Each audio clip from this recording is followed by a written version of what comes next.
I bring you greetings from the Garden City of West Africa, and Ashanti region for that matter. And we join you from all over the country and the world because of the treasure of a leader that through you, through Nkroful, through Nananom, Ghana, Africa, and the world was blessed with. As the Deputy Minister for Lands and Natural Resources rightly mentioned, the importance and the impact of Kwame Nkrumah was felt throughout the whole of Ghana, Africa, and the world for that matter. And whilst that impact was resonating across Ghana, Ashanti region was not left out.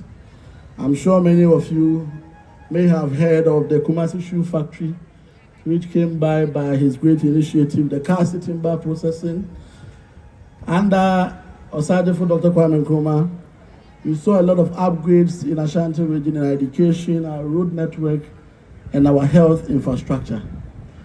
So rightly so, as the chairman said, here is a mecca of nationalism, Africanism, loyalty to state, and loyalty to our nation. For which reason, as young leaders and as leaders of the country, we shouldn't miss any opportunity of coming here to be able to rekindle our spirit and be able to know that we have only one Ghana and we should be able to stand firmly and rebuild the country the way we want to have it in our future. So today, on the 116th birthday of Osadefo Dr. Kwame Nkrumah, we are not gathered here not only to remember a leader, but also to rekindle the fire of his vision. We are here to reflect on the journey he charted for Ghana and for Africa, and to renew our pledge to the ideals he lived for.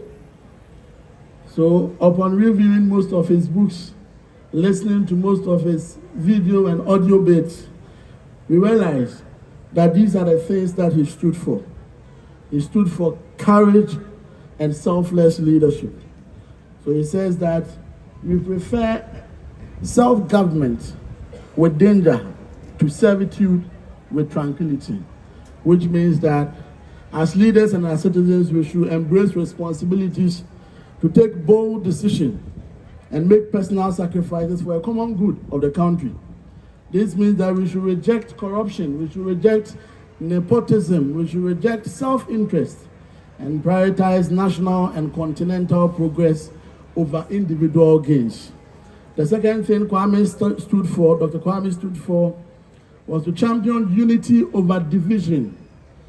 Nkrumah says that the forces that unite us are intrinsic and greater than the superimposed influences that keeps us apart.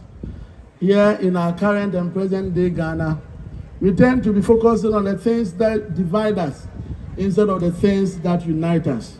If Nkrumah were to be here today, he would definitely call on us to unite beyond our internal divisions and what we focus on, which will belittle our efforts in making sure we build the Ghana that we want. The third is to be forward-looking and development-driven.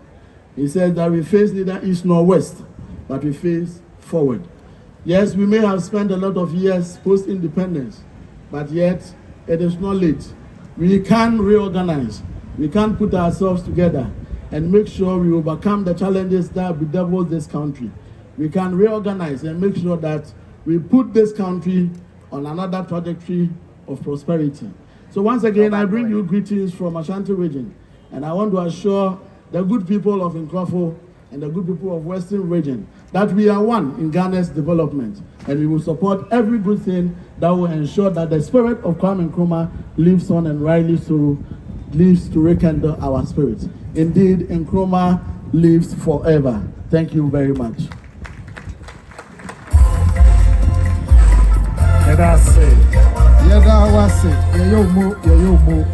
Honorable Amoakohene, Ashanti Regional Minister. Modern Delhi, Yiduma Ale, Honorable Amoakohene, Dr. Bukawere, Naimo Yoli, Ashanti Regional Minister.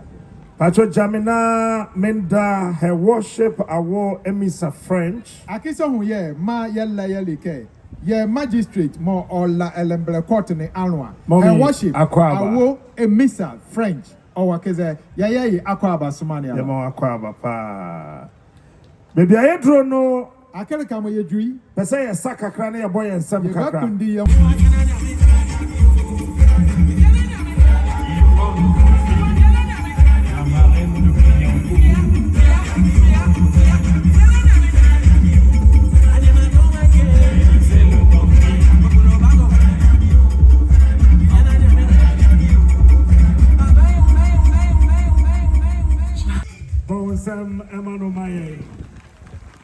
and a privilege to be here today, standing on this sacred ground where Osajifo Dr. Kwame Nkrumah first opened his eyes to the world. This is where he said the first words in his mother tongue. As we celebrate Nkrumah Fest 2025, christened Journey to Nkroful by the visionary presidents of our time, President John Dramani Mahama, the echoes of Dr. Nkrumah's history, courage, struggle, and vision are carried by our young people, artists, communities reverberate. Nana Chairman, all the people who have spoken before me have spoken such deep words of gratitude. It is good, but it is not enough. Nana Chairman, the thought of Osajifo reverberates the man who believed freedom must be followed by dignity, self-reliance, education, and unity. The architect of Ghana's independence in 1957, Dr. Kwame Nkrumah, led our nation, the first sub-Saharan African country, to break free from colonial bondage. He believed in Pan-Africanism, the notion that the liberation of Ghana should lead to the emancipation of other African nations. Where have we gone from that time today? How far have we come? Are we still positioning our country to lead? Are we still determined to take our destiny into our own hands as Ghanaians? I will leave each of us to ponder over these questions and answer them with a clear conscience and determination to reset our mindset and our love for Ghana. The list of things that he did are a sign of deep love for states. They are a sign of deep love for nation. What are you and I positioning ourselves to do for this country? Osajifo saw the need to invest in education because it is a foundational stone for the survival and development of the continent. And for poor people like I, or like me, the manifestation of this noble idea was the establishment of many educational institutions, including Kwame Nkrumah University of Science and Technology in Kumasi, the University of Ghana, where shall I pause now to celebrate him for setting up the Institute of African Studies, my alma mater, and the School of Performing Arts where I cut my teeth. He believed not only in academia, he believed in the power of our culture. He never turned his back on his culture. He celebrated it and set up an institution that encouraged us to study who we are and to promote the African personality. You all know the story of UCC and how it gave us our first female vice president of the Republic of Ghana, Professor Jane Nopokwa-Jiman, who served at university as vice chancellor. Distinguished ladies and gentlemen, as we walk once more upon the sacred ground and make the pilgrimage to Nkroful, we recall history, touching the life, the living spirit of Dr. Nkrumah, and hopefully that we immerse in his vision of dignity, identity, and passion for a truly united Africa. In this very humble birthplace of the man of the millennium, the cradle where the seed of greatness was born, we must reconnect with our roots and his dreams.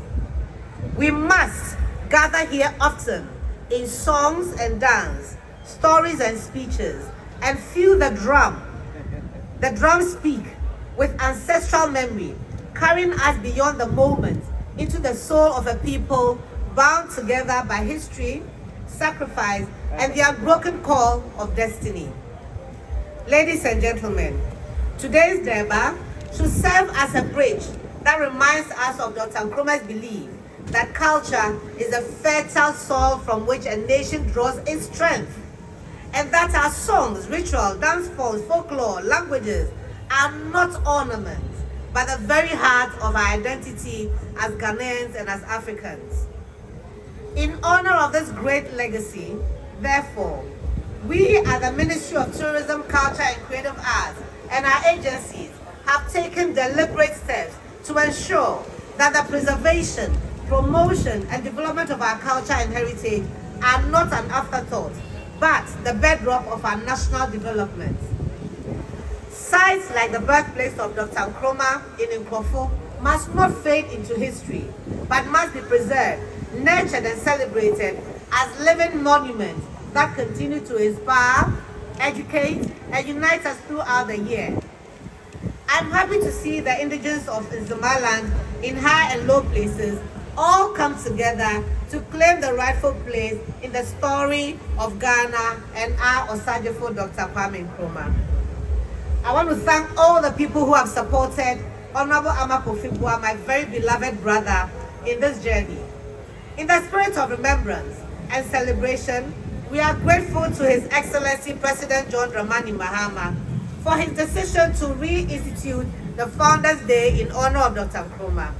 This act of leadership restores our national consciousness and positions Osajifo as a torchbearer of Ghana's independence as well as Africa's liberation, ensuring that generations to come will remember and celebrate his immense contribution to the emancipation of the African continent.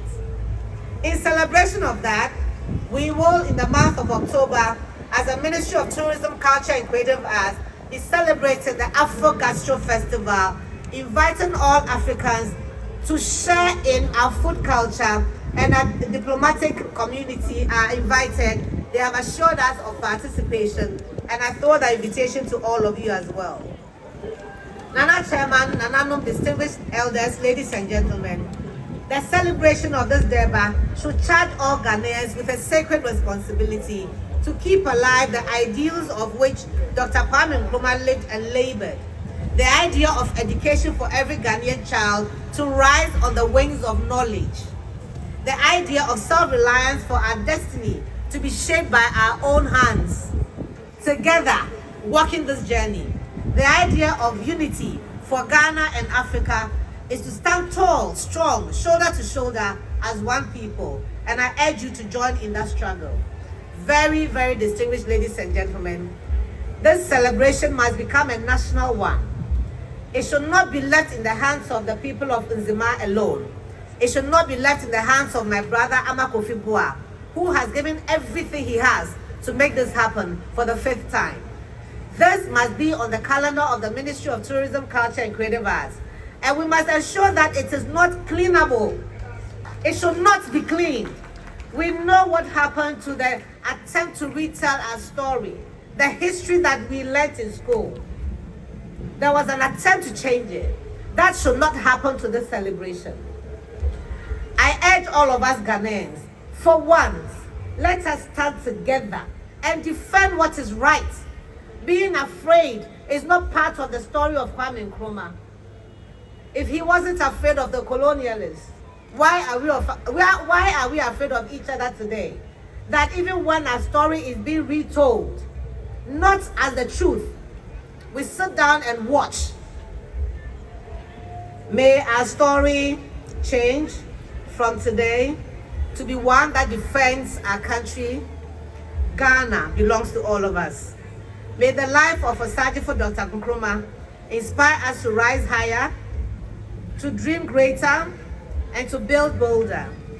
Long live Osajifo, long live Ghana, Long live Africa, united and free.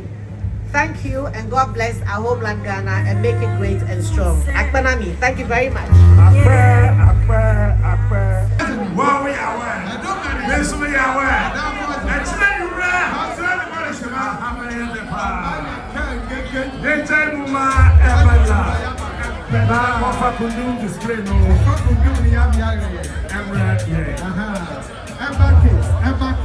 Winner, you might have offered to do the other. Took over number 1 here over here. A bucket. You might have a very others right. Nananom and all others, because I'm standing on the existing protocol.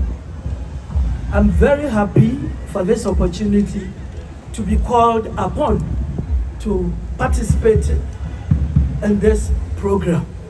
2 days ago, when I was decorated as, and that's what the citation said, the greatest Nkrumah in Ghana, I immediately remembered my brother, Honorable Amoakohene, and what he has done for Nzema land and for all Nkrumahs. Because we all know that until after the 2024 election, it was not easy for you to identify as an Nkrumahist. He was in the position, and he was able to lay the foundation upon which today we are building this edifice.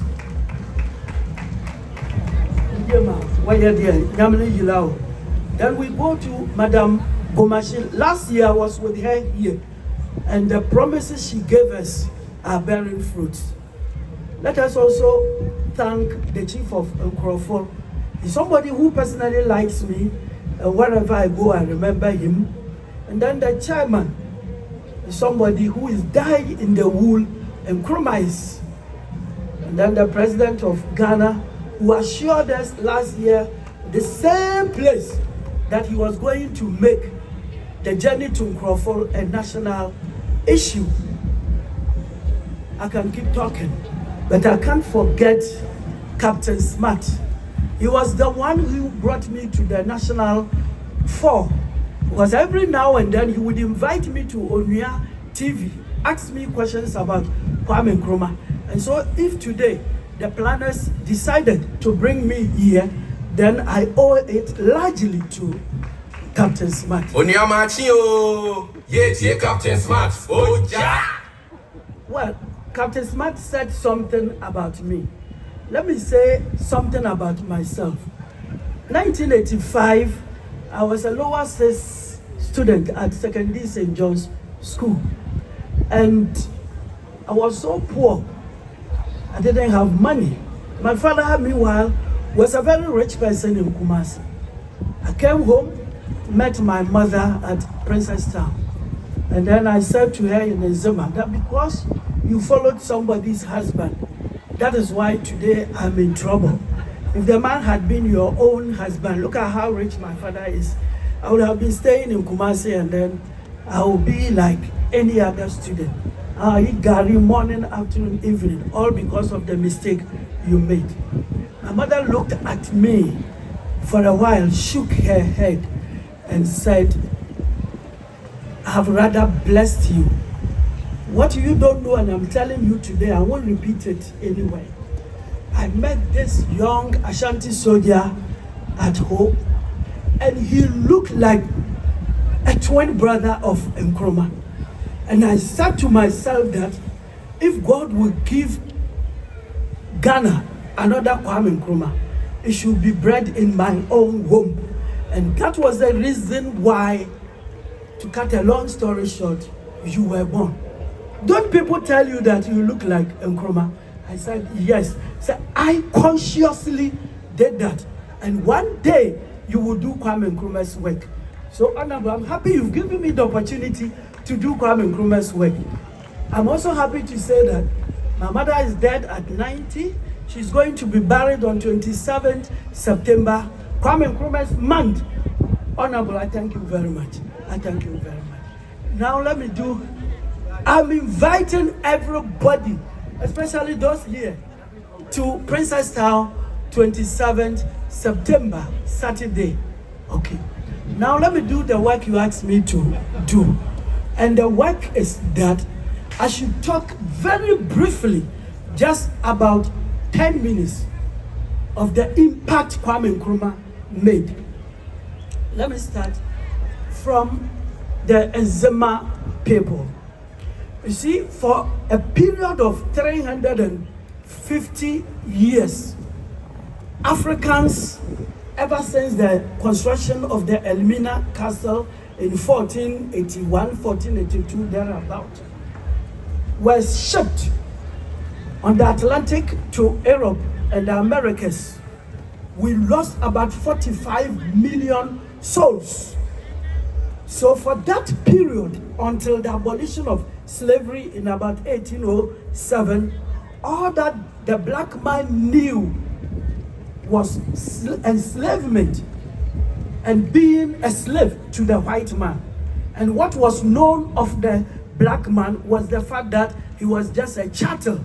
It was only one boy who was sent to Germany, given education, and he rose to become a professor of philosophy in 4 leading German universities.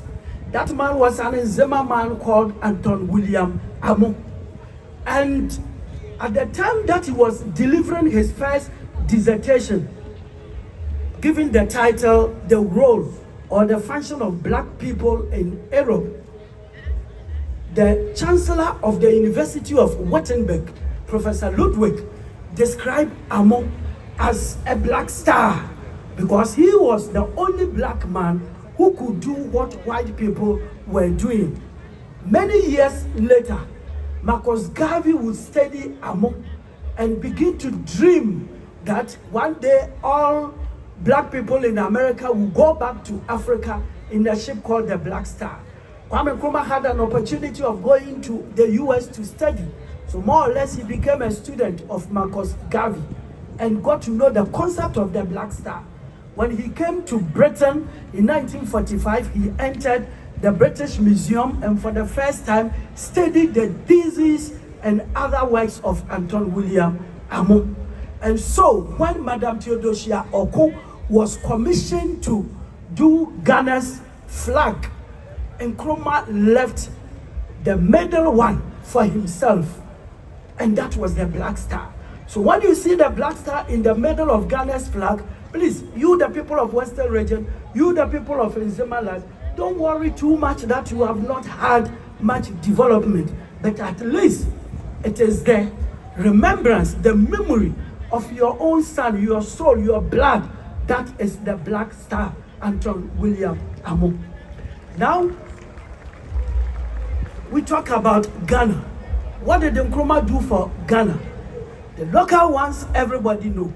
But it was Nkrumah who put Ghana's name on the world map because he was the first black person to have been a world leader. He was within the inner circle of Queen Elizabeth's advisors. The American president knew him as a world leader. In fact, it was in the field of performing his functions as a world leader that his government was overthrown. And because he was a world leader, it was easier for Kwame Nkrumah to nominate his foreign affairs minister, Dr. Alex Kwesi, to the UN, because he said to them that there must be a black person to head one of their commissions, if not the assemblies. And so the first black person to have become the president of the United Nations General Assembly was a Ghanaian, Dr. Alex Kwesi. And the man worked so profoundly well that many years later, during Rawlings' era, when it became necessary for Africa to produce a United Nations Secretary General, we all know that Tanzania put up that famous African diplomat, Salim Ahmed Salim. And then all the French-speaking countries came after the Ivorian foreign minister, Amara Essi. And France, being a member of the UN Security Council, the permanent members, said that we want somebody who speaks fluent French. we would reject one who speaks only academic French. So it became almost impossible for Kofi Annan to be selected. But I tell you that the British and the American and Russian and Chinese governments came together and drawing inspirations from the fact that Nkrumah was a world leader. Nyerere was not. Alex Kwesi Saki had chaired the UN General Assembly before. Therefore, it was appropriate to give the nod to Mr. Kofi Annan. So that was the seed Nkrumah sowed. Above all else, we know that Ghana was among the few countries that an American president would visit. Yes, President Clinton came here, he spoke Twi, and he laid a wreath on the grave of Dr. Kwame Nkrumah, all because of his indelible leadership role. And we also know that when the first black person, Obama, became the president of America, this man, that Kenyan Arab, Ali Mazrui, when Ali Mazrui, that Kenyan Arab scholar, was interviewed, that why do you think Obama would visit Ghana instead of his homeland, Kenya, or a famous country such as South Africa, or the most populous country in Africa, Nigeria? Then Ali Mazrui answered, even though he was an opponent of Nkrumah, that Obama would have made the greatest historical error if he had decided to visit any country first but Ghana. Then they asked him why. He said because Ghana is the mecca of African liberation. So he had to go there. And then in his own speech, President Obama quoted Kwame Nkrumah's speech, independence speech, which I must say that is about the best extempore independence speech delivered anywhere in the world. Yes, such a brilliant speech. He never looked at anything, and it's about the best in the world. He said that Kwame Nkrumah dreamt of a free Africa, of an Africa that could champion the world, of an Africa that would manage its own affairs. And today, I am here as the fulfillment of the dream of Kwame Nkrumah. So these are some of the things that Kwame Nkrumah did for the country, Ghana. That is not all. Let us talk about what Kwame Nkrumah did for Africa. Many of you have not adverted your attention to the fact that it was Kwame Nkrumah who gave this continent its geographical definition. Before Ghana had its independence, almost every North African country, apart from Algeria, was already independent. Then Liberia put together as a colony or a country of free slaves, 7 before us. And in order to steal Egypt from Africa, the portion that North Africa had itself, up to Israel, Palestine, was defined in geography or in world politics as the Middle East. The white people were very sad to see Egypt becoming part of Black Africa. And so they hurriedly defined Ghana as the first independent country of Africa, forgetting the North. Why? Because civilization began in Egypt. The Greeks, named them Aristotle, Herodotus, they went to Egypt to study. And the famous Greek leader, Alexander the Great, went to Egypt, and that's why a famous city is named after him in Egypt. And then the Romans also learned from Egypt. Julius Caesar went to Egypt, and that was where he met Cleopatra. After that, it became a norm that everyone who wanted to become a world leader would have to associate with Egypt. Even Jesus Christ was associated with Egypt because God told his father, Joseph, that send the child to Egypt. Otherwise, Herod will kill him. everybody wanted to be part of Egypt. The greatest soldier in history, Napoleon Bonaparte, went to Egypt and fought the battle of the pyramids. He did a very dangerous thing there. Wherever he found a statue, a human statue, he ordered his soldiers to climb it and chop off the nose. Why? The nose was always flat, depicting the fact that the civilization was a black civilization. And in order to hide it from that, as Napoleon ensured that every human statue he came across in Egypt should have the nose slashed.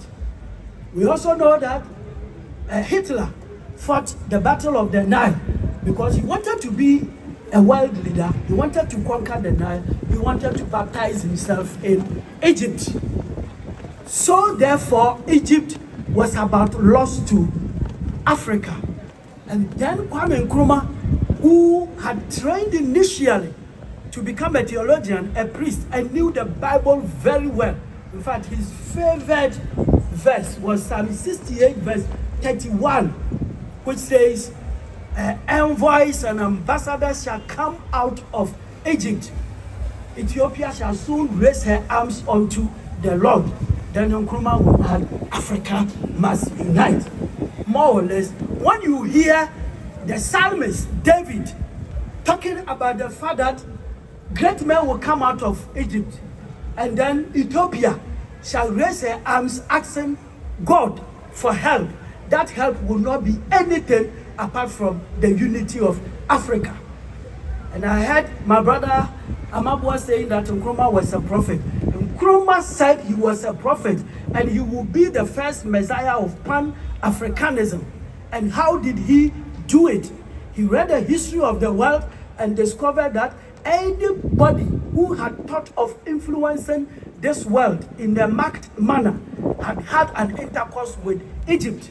He also realized that the geography of the day then was to the effect that the Sahara divided North Africa as against South Africa.